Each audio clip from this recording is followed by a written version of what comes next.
welcome everyone. Welcome to a new edition, actually, my first year anniversary edition of Remixing Politics and Culture with me, your host, Pam.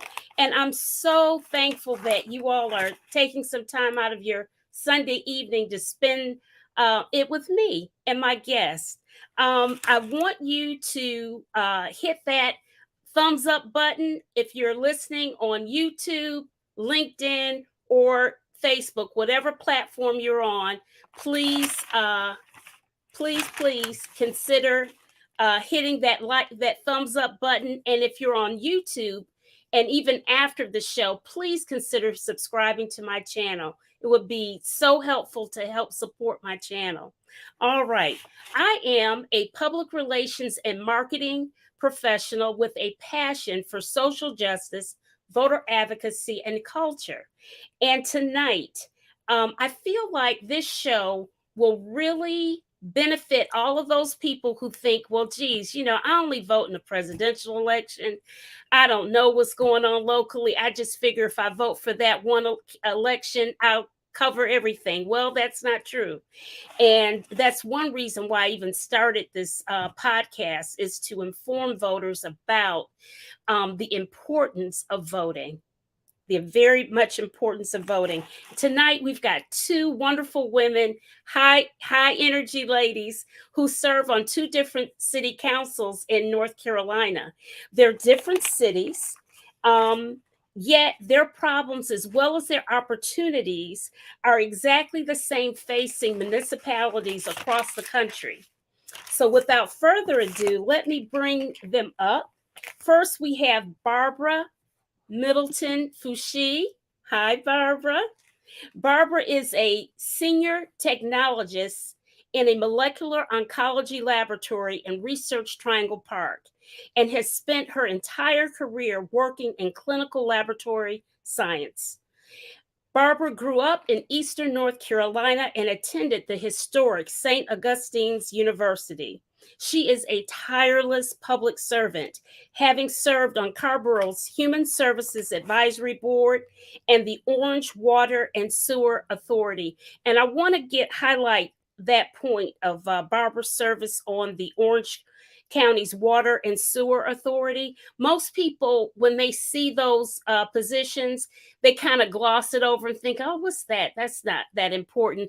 But let me remind you of Flint, Michigan, and the poisoning of thousands of people in Flint, Michigan.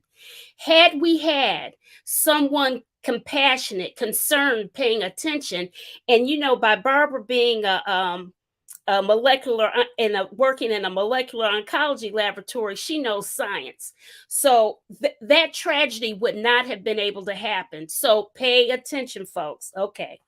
All right. She is the former president of Zeta Phi Beta Sorority Incorporated, Eta Phi Zeta graduate chapter, hello soror, and recipient of numerous community service awards. She is currently serving her second term as council member for the town of Carborough, North Carolina. Welcome, Barbara.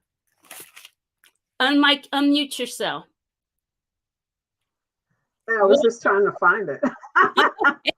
Yeah.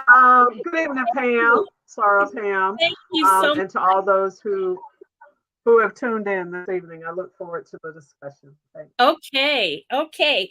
And next we have Dr. Monique Holsey-Hyman, is a woman from the Bronx. And I say that with a chuckle and great affection because I have personally experienced her in action. She is what I call the ultimate social worker. She has 15 years of administrative and academic leadership and over 25 years of direct social work practice in child welfare, mental health, and community health care.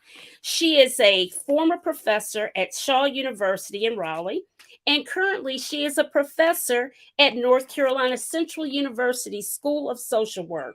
She also serves as board member on the Durham County Department of Social Services. She is a tireless advocate for her students and loves young people. She is a newbie, literally, to Durham City Council, and her skills and knowledge in social work are already a welcome asset to the Durham City Council. Welcome, Dr. Monique, to the show. Welcome, welcome. Thank you so much, and thank you for having me this evening and me joining my colleague from Carswell. I'm ready. Absolutely. Unmute you, Barbara. You can unmute yourself, unless you know you've got a lot of background in the background or whatever. So I'm really so pleased to have you both for the show. My first question for both of you, and I'm going to take it to you, Barbara, first, is what do you perceive as your council's most pressing issues of the moment? Barbara? Yes. So I would say housing affordability. But certainly I believe that's not only in Carver, I just think it's, I think that's like a national trend with housing affordability. We do spend a lot of time there. We allocate money there. We also have an Affordable Housing Advisory Commission. There are multiple things that we're doing in the town of Carver, but certainly I would say housing affordability as we continue to hear from people, about the very high rents. We also have one of the highest tax rates in the state. Right. So there's quite a few things going on in Carver, but definitely housing affordability. Okay. Any other concerns that you have that you're really working on there in Carborough? Yeah, and so we recently, last year, June of last year, we adopted a comprehensive plan, which is a visioning document for development and redevelopment and other town services now and into the future. And the pillars for that comprehensive plan were race equity and climate change. And so certainly I would say climate change mitigation is also tops on our list. Very good. And what about you, Councilwoman Monique, Dr. Monique? Well, first of all, again, thank you for this audience. As you said, I am a newbie. I was appointed in May, and my term goes to the end of December, but I will have to run this year. And so I hit the ground running. I literally put on my sneakers and hit the ground running to see what was some of the issues in Durham. And I'm going to answer this question, if you don't mind, in a different way. So on Friday, I was able to be with about almost 100 kids at R.N. Harris Elementary. And I want to do a shout out to the to the principal, Miss Middle Brown, and to Sidekick Academy, Freddie McNeil and Greer Webb, who actually do Taekwondo there, right? And I asked them, they met me, they didn't really know what city council was, so I tried to explain that to them. And I asked them, what are some of the things? Now, these are K-5 to, kindergarten to 5th grade. And this really resonated with my heart. And I asked them, what are some of the things that you don't like about Durham? And they said gun violence. They said not having food. They said not having sometimes a place to live, right? These are things that came from kids' mouths. And then I said, well, what do you like about Durham? And they said the food, and they said the trees, right? And so that really touched my heart as an elected official, appointed official. It really touched my heart because those are the things that we are dealing with. Affordable housing. I don't like that word affordable. I want to say sustainable housing for all levels of economic, lower economic, middle class, and people trying to come into Durham. But I don't like the word affordable because affordable for who? So basically housing that's sustainable for all people. So housing is one. Our homeless issue too is another one. Safety in communities. Safety that's the gun issue, but safety in communities. And I'm really big on mentorship. And I'll tell you why, because research states that if we link youth to mentors, that is a deterrent to some of the things that we're dealing with in terms of some of the communities, like gun violence, like gangs. And so I'm really big advocate for mentorship. I actually just spearhead a mentoring program here in the city where the city council backed me. And I was able to actually honor 54 mentoring programs in Durham. And that was on January 19th. I had that vision and the city council said, okay, go with it. And I was able to actually honor those 54 mentoring programs who are doing the grassroots in trying to work with our youth for them to be able to not pick up a gun, but maybe a book, maybe a mentor, and maybe some type of other avenue to get out of one level of functioning to go to another. Okay. Well, listen, guys, I figured that housing would be the big issue. I mean, it's virtually a no-brainer because we know that our area here, and I say our area, this whole triangle market, one of you has another system on. You've got some background noise, and I'm hearing the feedback. Oh, okay, it went away. It went away. Okay, great. So I want to bring to your attention two things that I've heard about. One, I've heard about Amazon and some other large companies purchasing up housing and then consequently releasing the housing out, potentially even to employees, kind of setting up feudalistic type of situation, where not only are they employing you, but they're also deducting from your paycheck your rent or whatever. I've heard that. I don't know if that's happened. But the one thing that I do know about, and I want to share my screen with the audience to show you, hold on.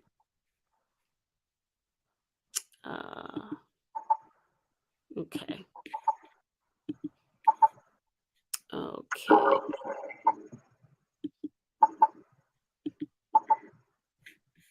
Okay. All right. Okay.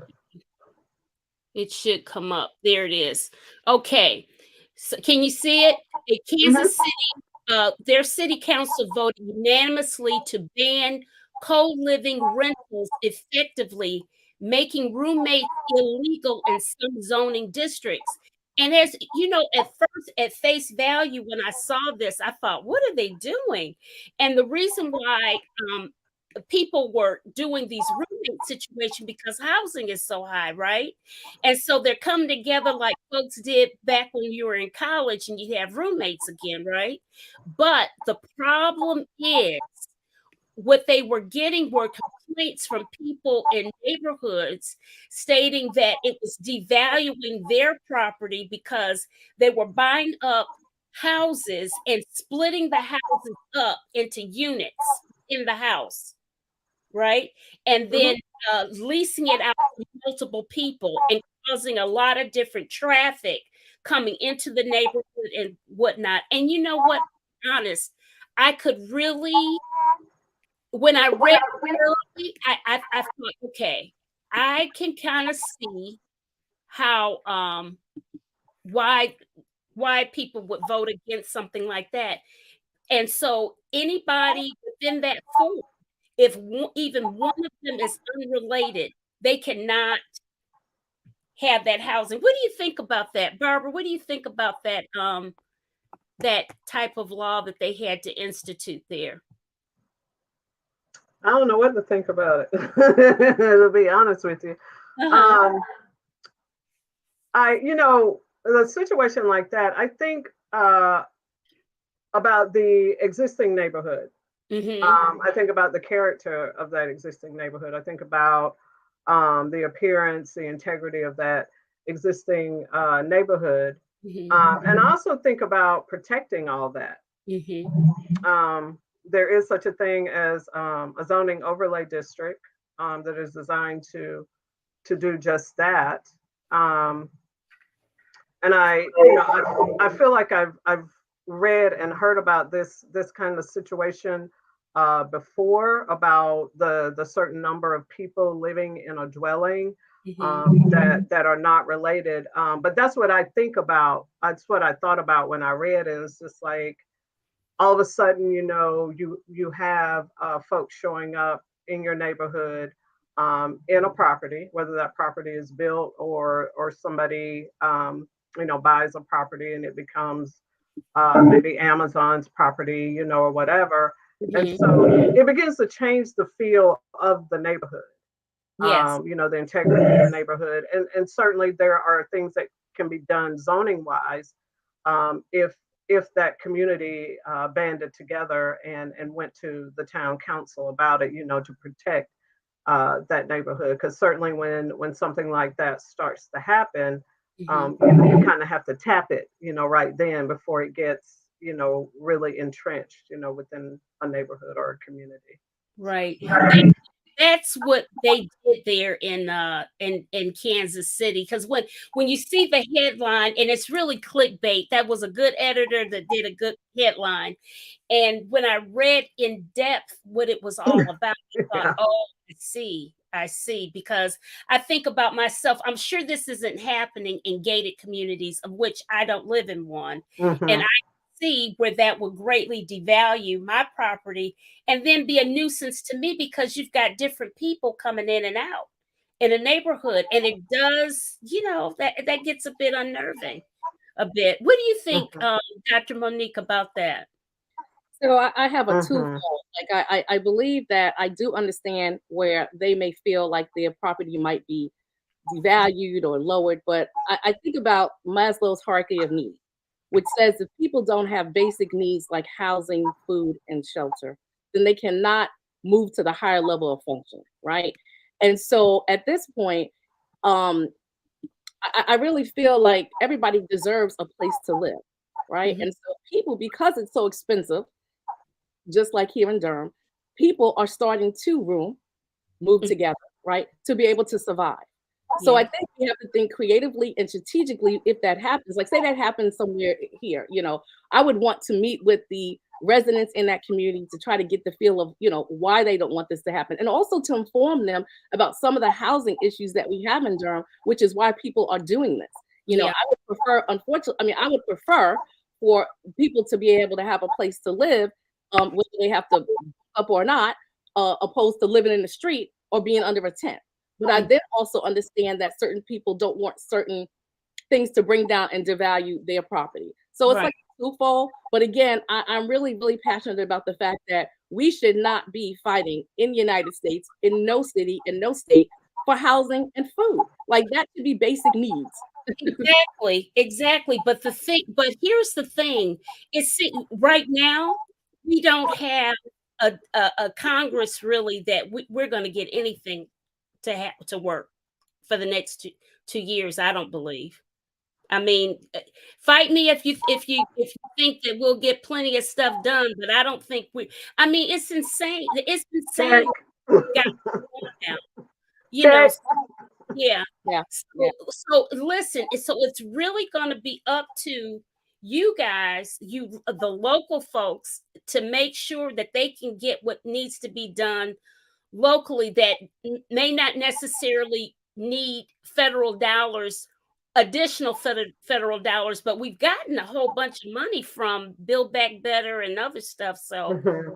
we should be okay. But the only thing that I'm just so frustrated with is that I see, and I'm speaking of Durham, I don't know if they do this in Carrboro, Barbara, but they'll build a new building for housing, and they'll say we've got this percentage of the housing for people of a certain income, but it only lasts for what, 5 or 10 years. Well, what does that mean?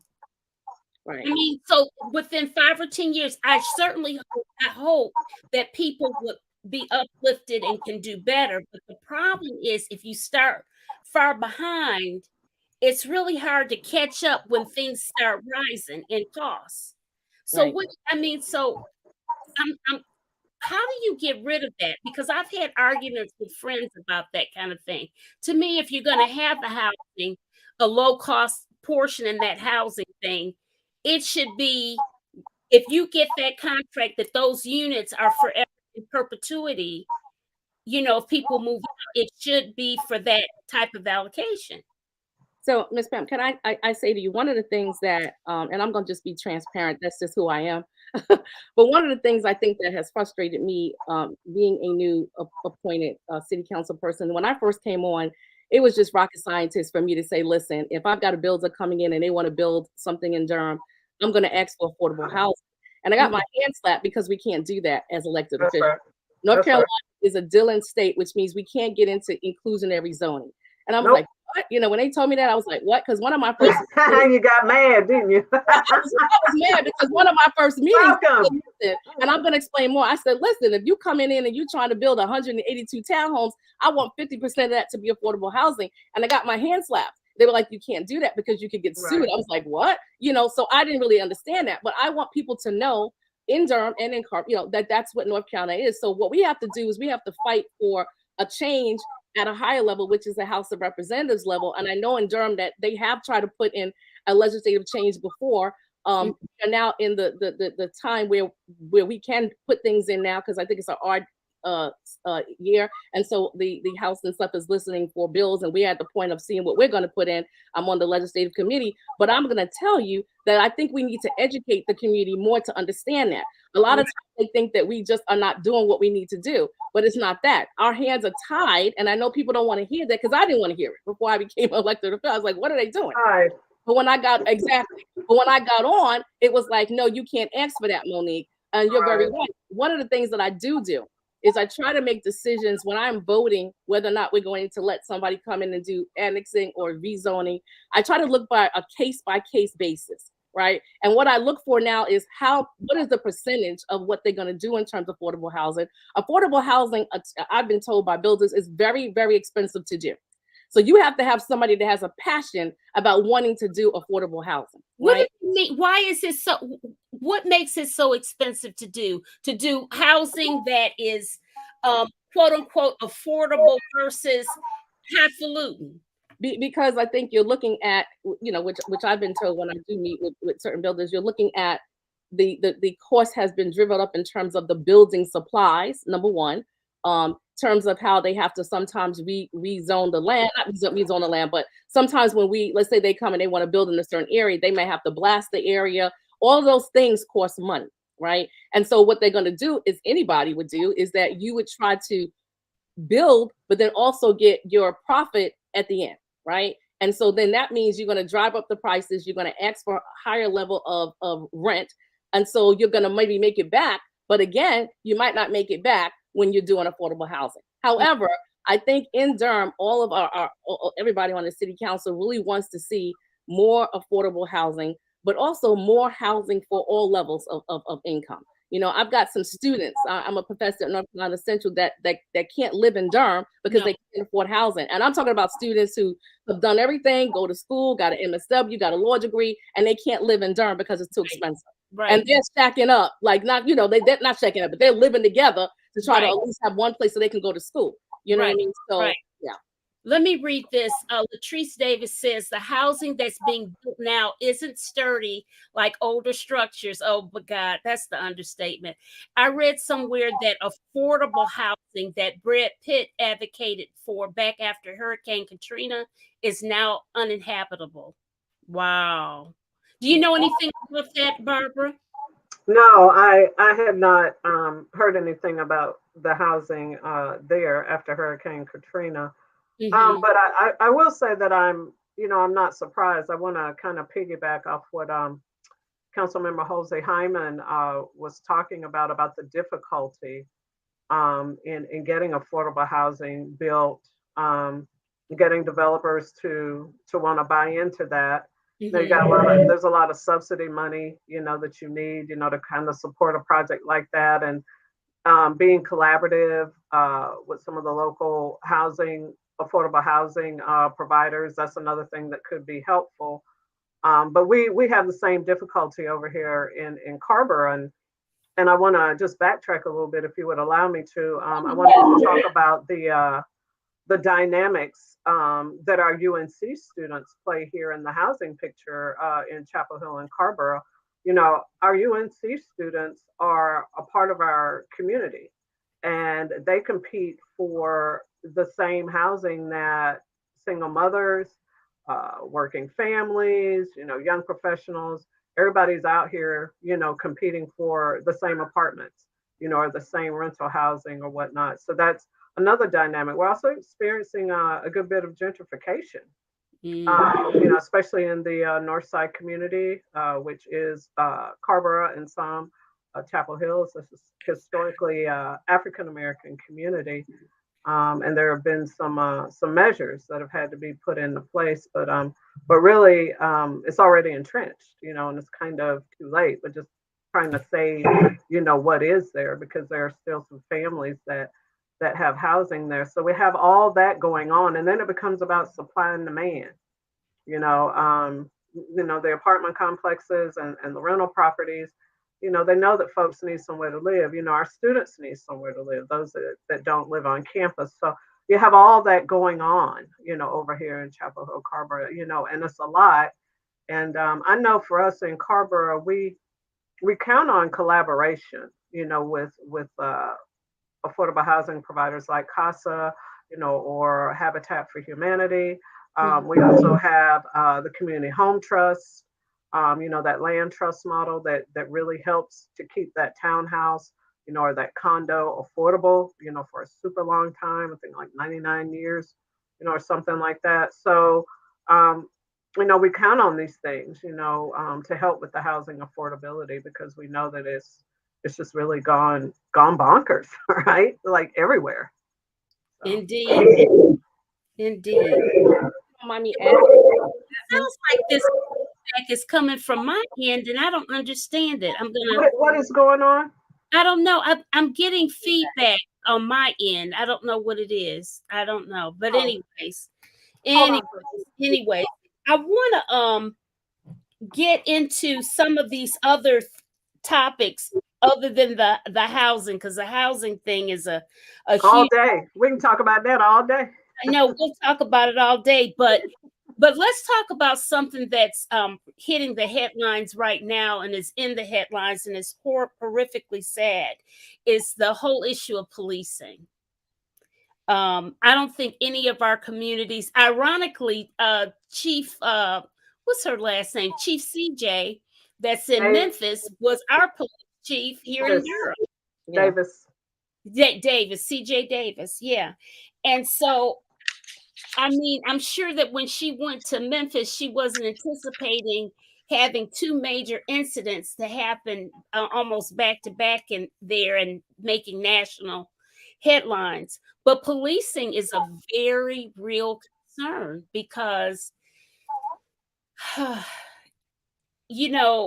anything could go left, and then we're all, as a community, we're all messed up, right?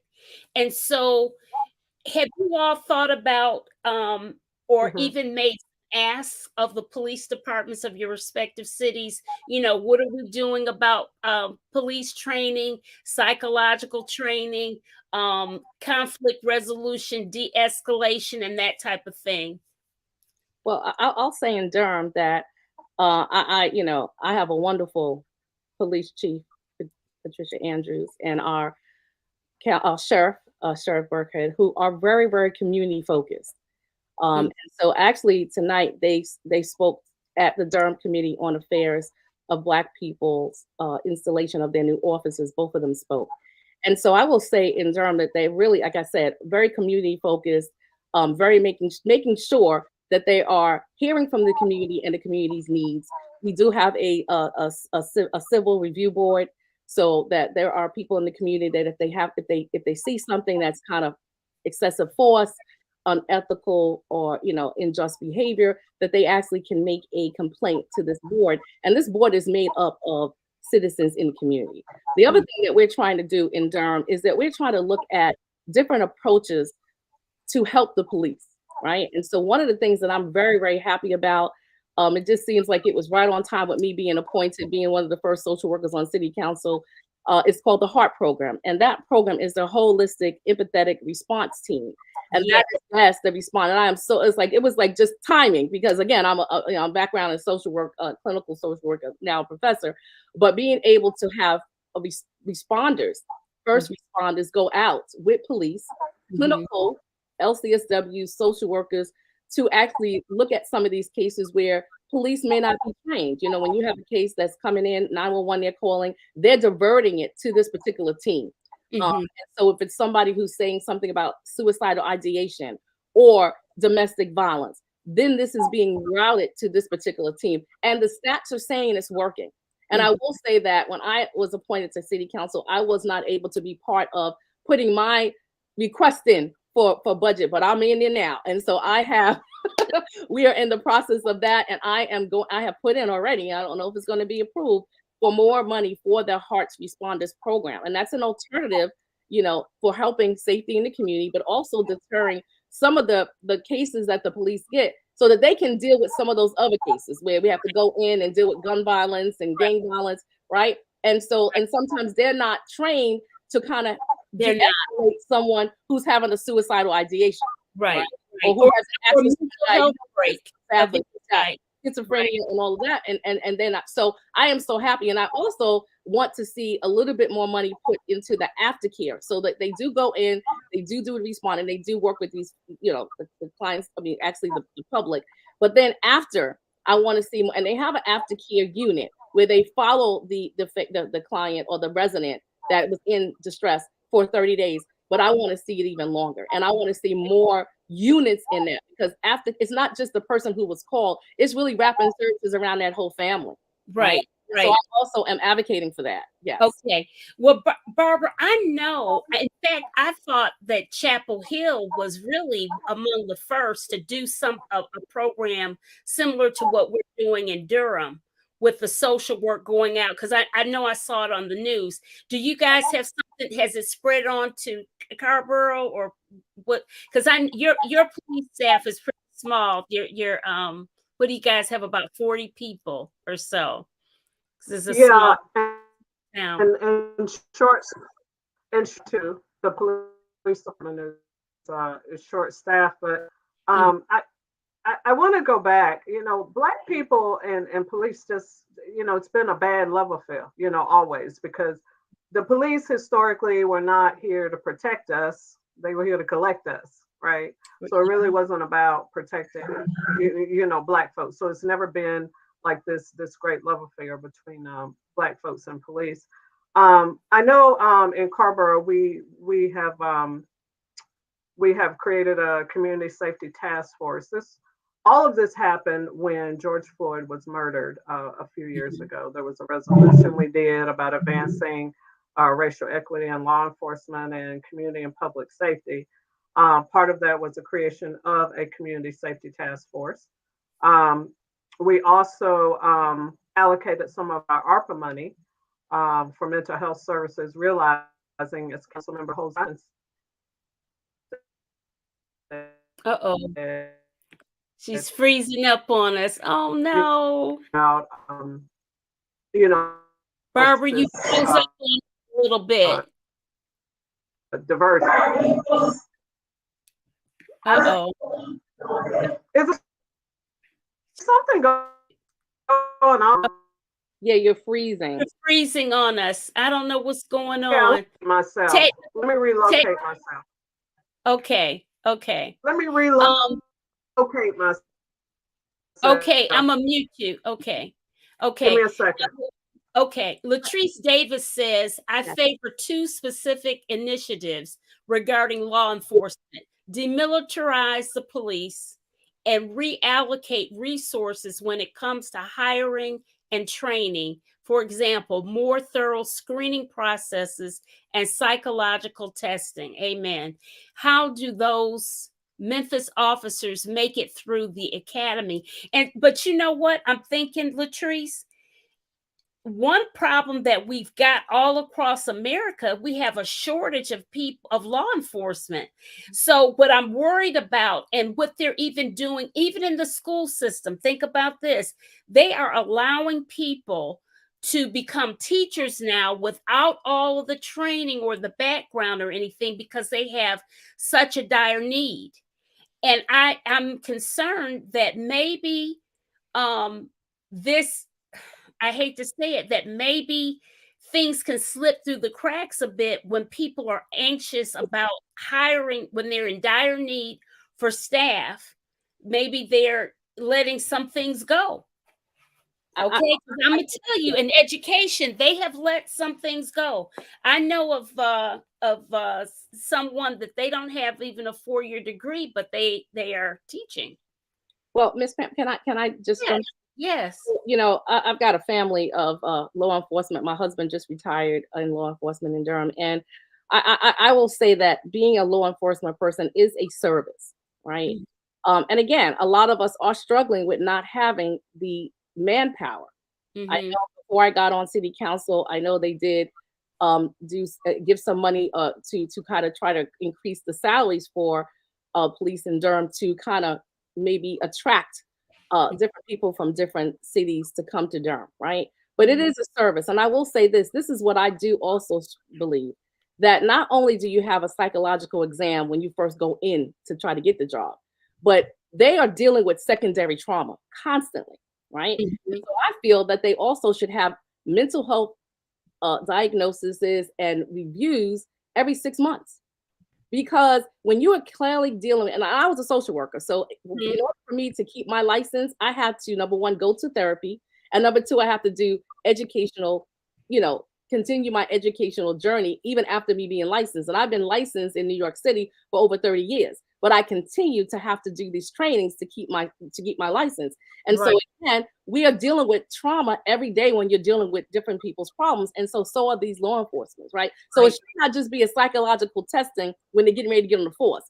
It should be also every 6 months, or however you want to, name, but they need to do a check-in with their psychological psyche to see what is going on. Because again, they are dealing with psychological trauma.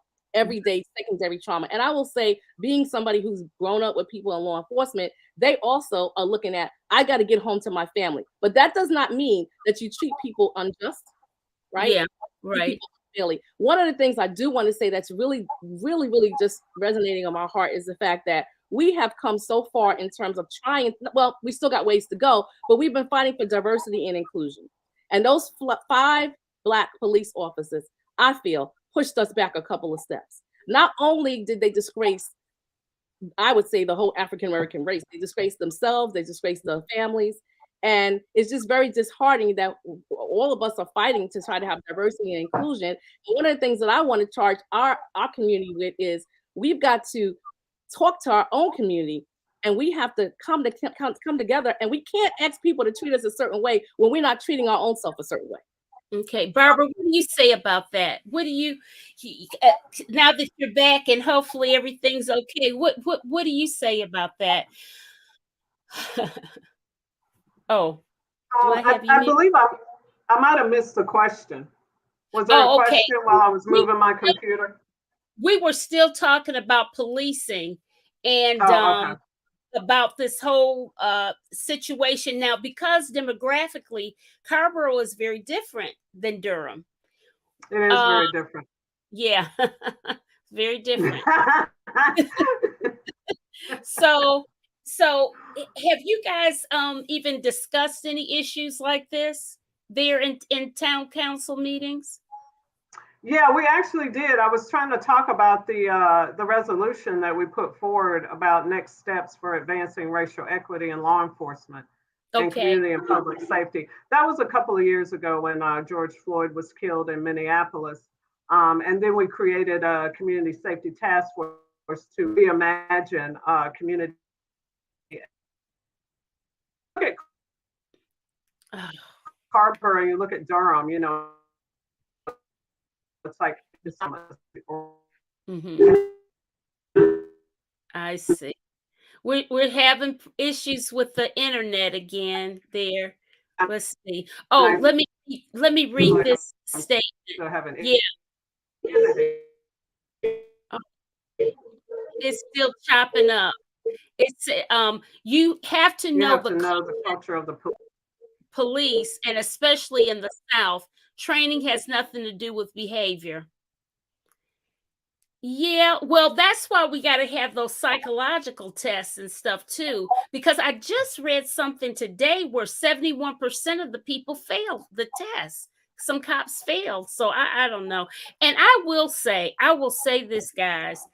COVID has changed all of us. I think if you have noticed, it seems to be an uptick in drug use, an uptick in suicide ideation, and successfully completing suicide. I mean, there just seems to be a groundswell of more mental health issues.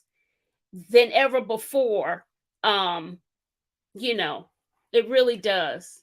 Really does. Yeah. Let's see.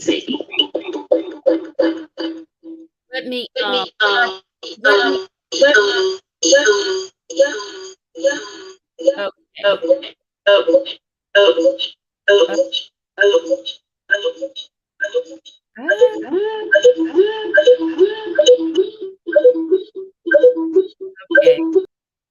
Okay, I had to. I'm gonna put her back on when we can get that figured out. Okay, so let's see. Latrice says her older brother is a retired police officer, and he always said that the majority of his peers want to complete their shifts with minimal drama and go home like everyone else. Contrary to popular belief, they're not trigger happy pigs. I agree. I agree. Like I said, coming from a law enforcement family and my husband just being retired, there are a lot on the force that really want to service the community. But again, they do have very stressful and very dangerous jobs that they're putting their life on the line for the community every day. However, you know, in any type of arena, some people with bad spirits get through, right? Yeah. So that's why we have to continue. And I think we have to also, yes, training, but we also have to redefine that culture that we have in the police department, where sometimes they say we're not going to tell on one another. And I think if we hold even the person who may not be involved with the incident, but the person that's there and they don't say anything and they get the same level of, you know, being held accountable, then maybe they won't do that. Right. Because Right. I can't understand. I think I was looking at the video that there was a couple of people on the side watching this happen. So they should be, it might have been one person or two people on the side watching the five do this.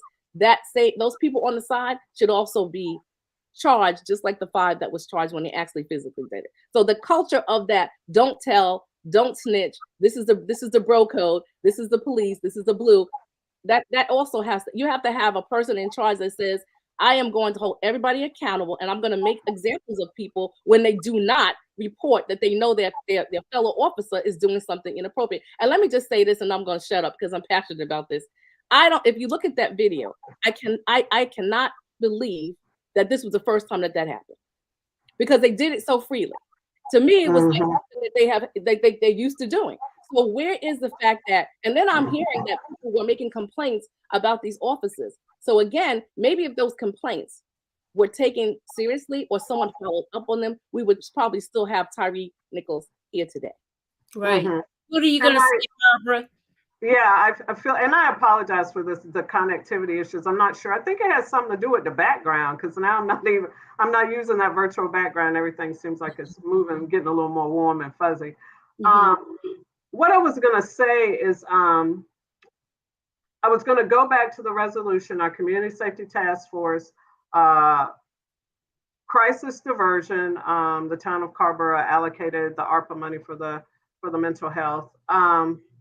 And the Tyre Nichols situation, I've been reading some of the comments in the chat when I could, you know, kind of check them out.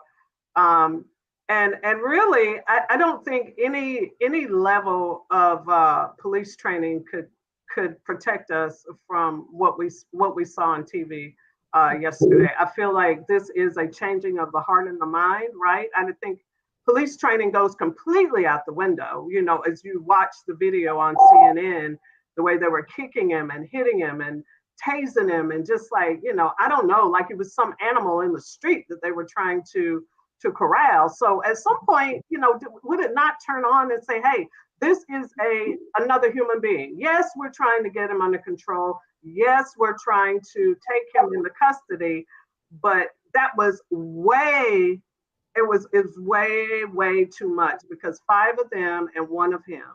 I mean, you know, the math, it just doesn't add up. And so it's a culture shift, you know, is what I think. And there's a lot of hiding behind the blue wall, you know, and things of that nature. And so I think police departments across the country, you know, continue to deal with this. And we should not be saying, no, not here, because it could be here, you know, anytime, you know, anytime. Eliminate qualified immunity and go after their pensions. Hit them where it hurts. Right? When the money is their pockets. Yes. Yes. Yeah, hit them Yeah. where it hurts. Yeah, Yeah. absolutely, absolutely. Another thing that that's of concern, and we don't like to talk about it because it's so heartbreaking and it's really out of our control, is natural disasters. I mean, Mm. with our environmental shifts, with the uh greenhouse gases and everything is different. I'm from Detroit, and so often, our winters that we have in North Carolina, of late, they have mimicked, Detroit is mimicking us, like in the 40s, 50s, and stuff. Now, lately, they've gotten some heavy snow and the weather that they're supposed to have. However, a number of my friends back home have gotten spoiled by having what we have as a winter there in Michigan. And I said, y'all are from the winter wonderland. You're supposed to have that weather. It's like a winter wonderland. And they don't like to hear that, but it's the truth. But the thing is, that is another major costly issue, is natural disasters. Ladies, what do you guys have these conversations sometimes there in on council meetings about who handles what, and the who, what, when, where, and why, and how we're handling these things? Well, Oh, go ahead. Go ahead, no, sir. well, yeah, well, we do. We are very well. I know for myself and a couple of our council members, we are very, serious about environmental justice and environmental issues. We have some issues sometimes with water, in certain areas in Durham, and so we have residents who do come and talk to us about they feel that their water is contaminated. I know we are looking into that. But we also make sure, like when builders come to city council, they try to sometimes make sure that they are keeping the greenery, that they're not really, if they're building, they're not kind of tearing down all of the trees. So that, like, we really make sure that we are trying to get builders to really take that seriously. Because again, the residents in Durham, one of the reasons I moved to Durham was for the environment. I'm from New York, the Bronx, right? And I love just the space and the trees and the greenery, and I love that, right? And so I would like that to continue for more people in Durham. So we definitely have those conversations, and environmental justice and environmental climate issues are stuff that we discuss all the time. Mm-hmm. Barbara, you've literally worked on the Orange's sewer and water board. So what do you say about what you guys are doing in terms of thinking of natural disasters and that type of thing, environmental issues? Yeah. So we're always thinking environmental impact, especially when it comes, when a developer comes in with any kind of concept plans, or they reach it to the actual stage where we're about to give them permission to build. We have advisory boards that specifically weigh in on that. We weigh in on it as well, but certainly we look at our environmental advisory board's recommendations about projects. We also have a climate action team. We have a community climate action plan. So we're doing a lot of things around climate change mitigation and environmental justice in Carrboro. And it really, truly is always a consideration when we talk about building. It's always a consideration. And lately it's been about compact dense. It's not about sprawl. It's about using less land, being compact dense, going up. Right. So certainly it's always a concern for us as well as tree canopy. Yes, absolutely. That's the one thing about North Carolina, because that I noticed was a big difference from moving from Detroit or from Michigan, period, is that we don't have all those billboards everywhere, because they say, y'all not gonna litter our skyline. Our skyline is gonna be Carolina pines and not billboards. And I respect that. I respect that a great deal. And then let me just add one thing. I'm sorry, Pam. And I think about how things land on Black and brown bodies a lot. Well, climate change is no different. Yes. It's going to disproportionately impact us, and that's why we have to constantly try to educate about why it's important, how it's going to impact our communities, and just start getting together some type of resiliency plan, Mhm. right? Because I think truly everybody is not listening, and just realizing the severity. So education, as always, is key Right. to understanding the impacts of climate change for everyone. Absolutely. I think we got to start to educate them about it, the youth, about Mhm. climate change and things like. So as you go older, you're more passionate and understand it. So yeah, so we have to Yeah, start. I think a lot of our kids understand it a whole lot better than That's true. some of the old. Yeah, I agree with you. Yeah. Latrice Davis says, whatever settlement is reached with Tyree Nichols's family, it's coming out of taxpayers' pockets. That's true. Yes. Regrettable. Freddie M. Butler says, my cousin told me of her experience with the police last year in Memphis, and we need to look up some quotes from Frederick Douglass regarding police. Mm.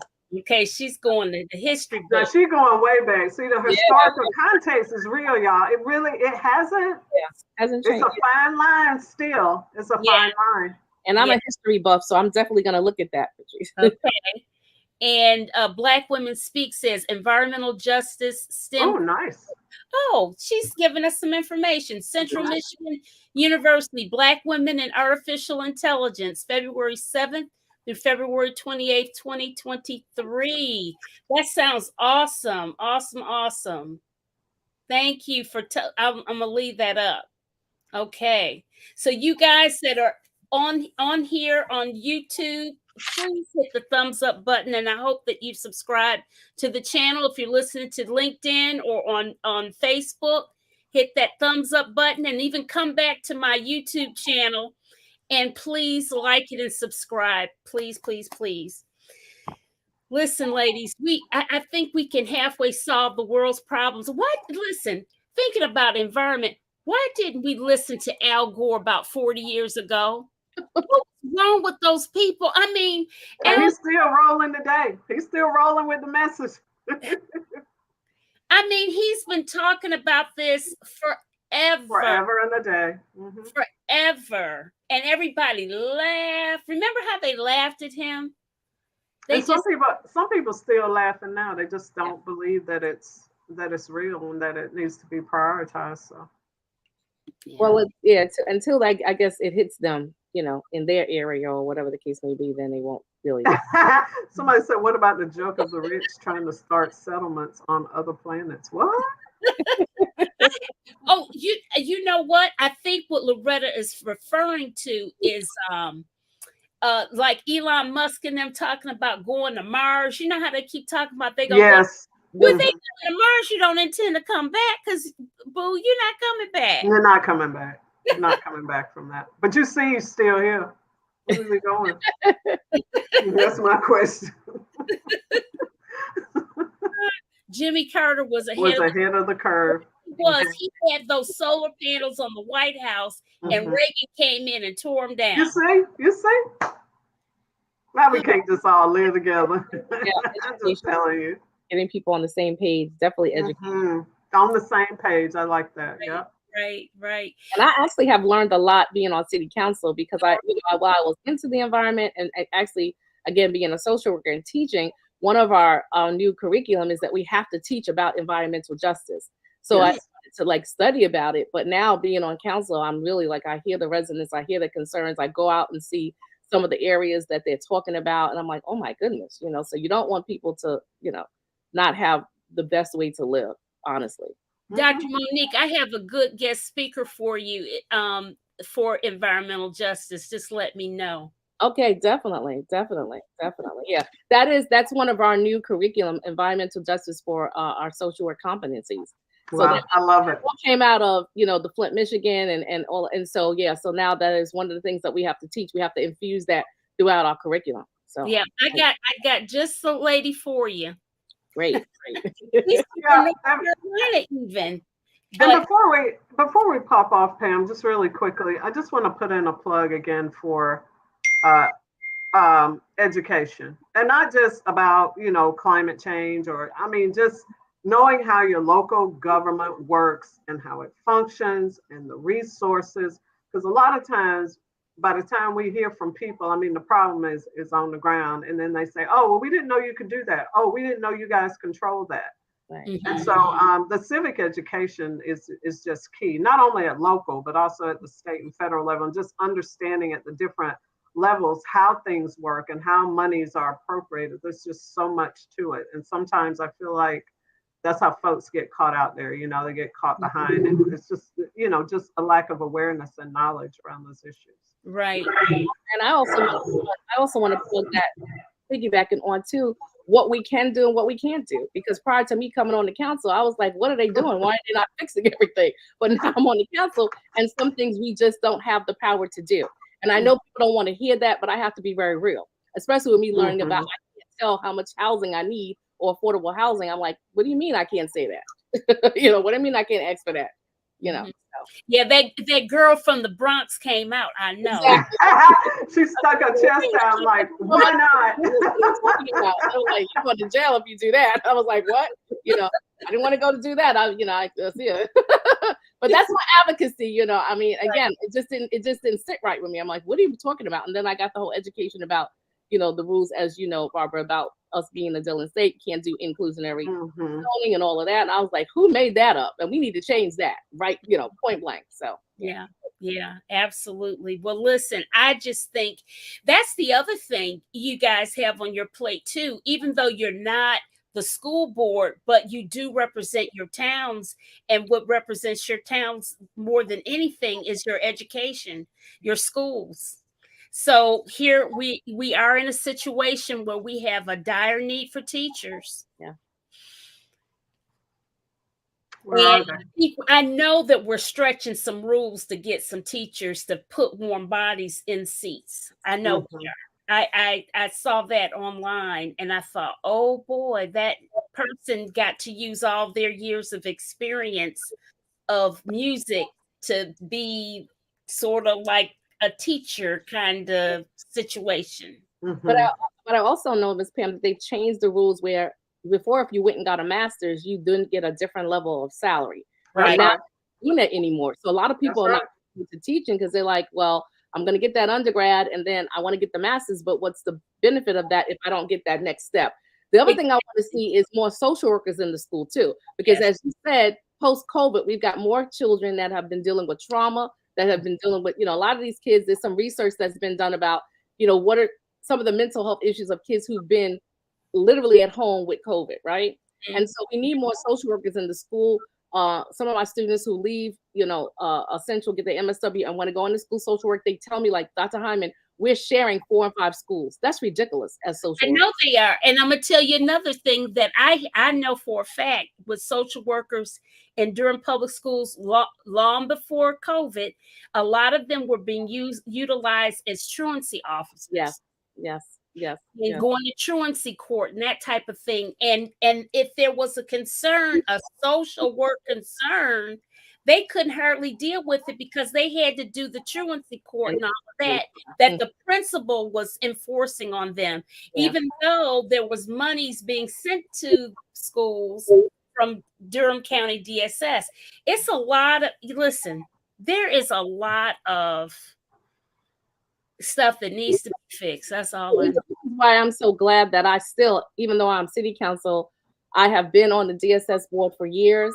I am now still the vice president. And so I love being on the council, you know, and also being able to be on the DSS board, because again, we all have to work in collaboration. And the same kids that we're dealing with the city is the same kids that we're dealing with in the county. They're all our kids.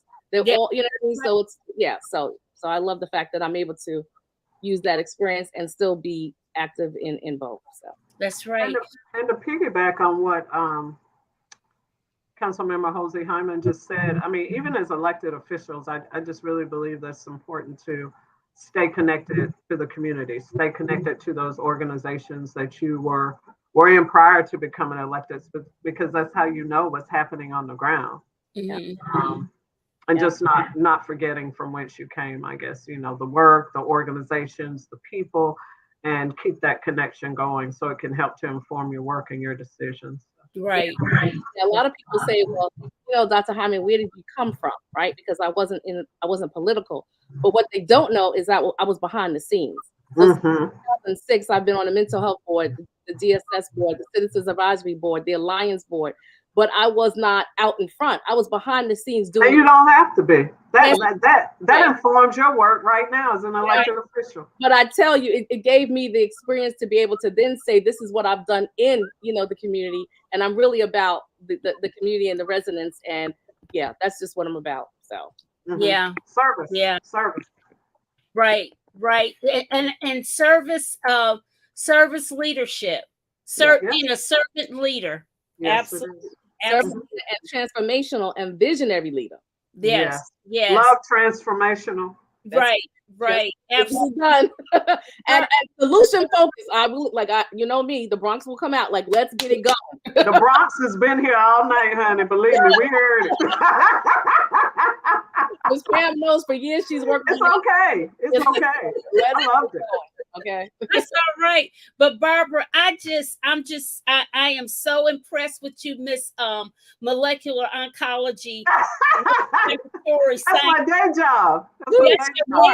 Yeah, but you know what? That day job helps inform the reason why you are so in tune with environmental issues and health and what have you. And I greatly respect that. Just like Monique's position from social work, and having been the only social worker on city council, it makes for we need all of those experiences to impact the community in various ways, right? From a holistic approach, I bring like that person and environment sometimes that was kind of, I feel, missing.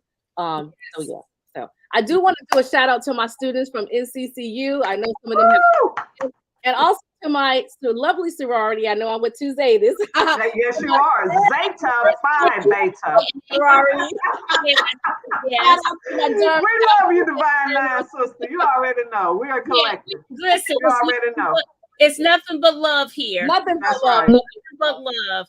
Listen, I appreciate you guys so much.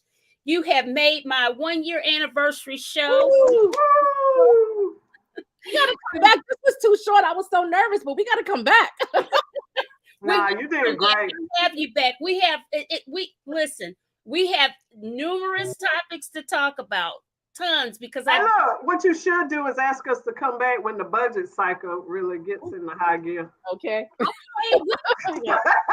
And all my wishes, hopefully, will but I don't know. Exactly. The budget is right around the corner. I tell you. Really. Those dollars are being spent. Yeah.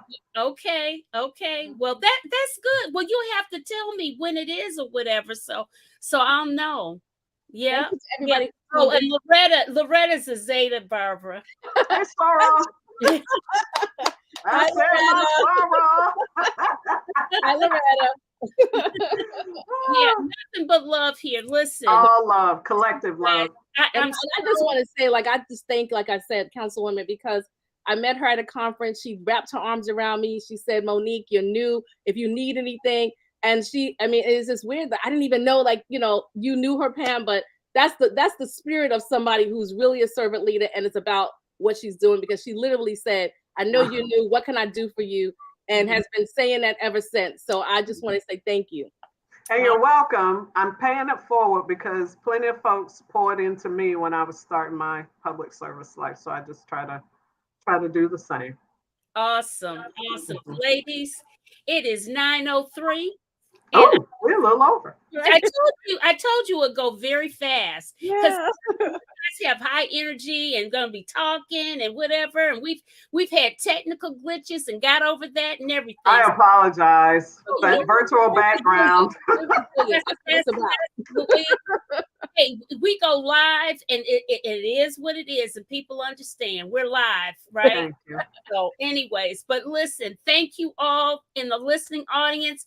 Please subscribe to my YouTube channel. Hit the thumbs up button for me. It's a free way to support the channel. You see the crawl on the screen of where you can contact me if you want to be a guest. I've got one gentleman that wants to be a guest, and he's in defense. He knows all that defense stuff. And I'm like, Lord, I have to study forever to have him on the show. Good luck with that. You have to study up. To have him break it down. I'm going to have to say, you're going to have to give me some cliff notes. and something else or whatever, because I don't know. That might be too much. That might No, expand. you got it, Miss Pam. You're wonderful. You got it. Yeah, she's gonna be amazing. It don't matter who comes on. She'll be good. She'll be great. I don't know, but he has gone way over my head. But anyways, guys, thank you so much for coming. I'll have you back. For audience, thank you so much. Thank you, thank you, thank you. Let's wave them off. Good night. Good night, everybody. Good night. Good night.